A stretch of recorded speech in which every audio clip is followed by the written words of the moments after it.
Today's top picks from Reuters Breakingviews. Credit Suisse getting smaller but stronger. UK double dip, not a reason for panic. And growth policies can't be plucked from thin air. Well, with me now to discuss these stories is Reuters Breakingviews' Chris Hughes. Chris, thanks for joining us once again. Let's start with Credit Suisse. You're saying smaller but stronger. What's the gist of this mainly?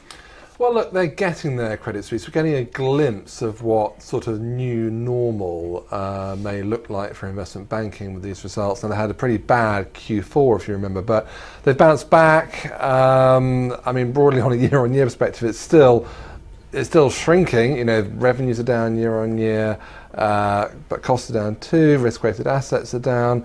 But the capital position is improving somewhat. They've got some way to go. I mean, if you sort of look at the kind of year-end view and look at it through the prism of the Basel III regulations, they'd only be at 7% core capital, but they've got to be at about 10. But you can see it's sort of moving in the right direction. And the trouble is that Q1 is actually normally the best period of the year for the investment banks.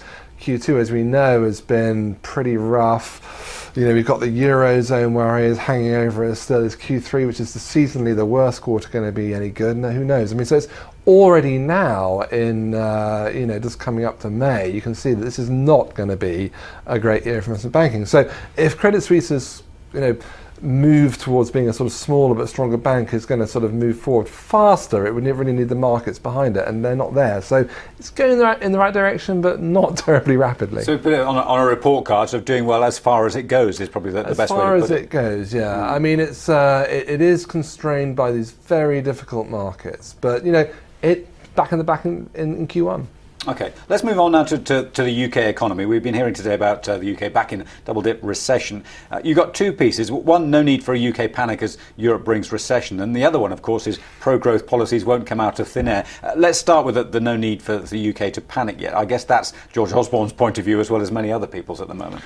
Well, let's get real here about what is really possible in terms of the ability of policymakers to sort of suddenly conjure growth and drag economies out of recession. Now, look, the UK has got its own austerity program, if you can call it that. It's cutting its spending. It's going to have an effect.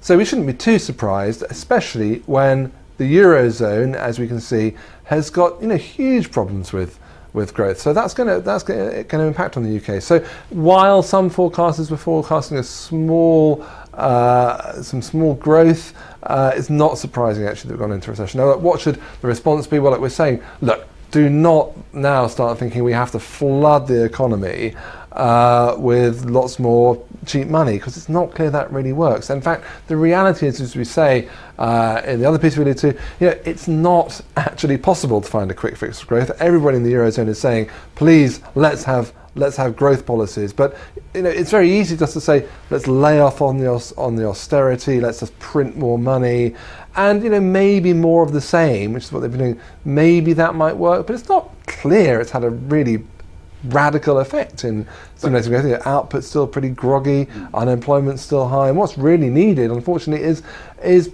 longer term reforms, labour reforms, and they don't work overnight. And that's the basic tenet of that second piece, talking about growth, pro-growth policies don't come out of thin air. I mean, the IMF have been talking about it. All the electors now in Holland as well as in places like France are now saying, well, we want growth, we've had enough of this austerity. But there are serious risks involved with that. There are, because if you pump up the economy too much and you don't focus on the actual real long-term structural reforms that are needed, all you're going to do is just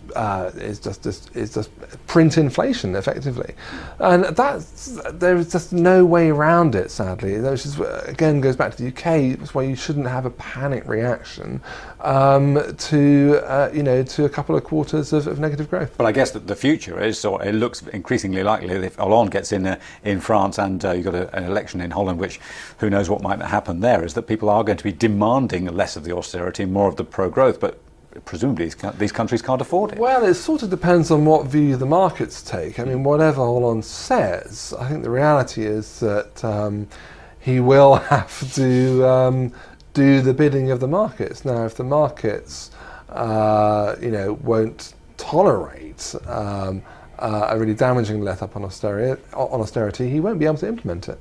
OK, Chris, thank you very much indeed for that. That's all for now. My thanks to Chris Hughes. For more agenda-setting financial insight, watch our US Breaking Views show every day at 12:30 Eastern, 17:30 BST. I'm Nigel Stevenson. This is Reuters.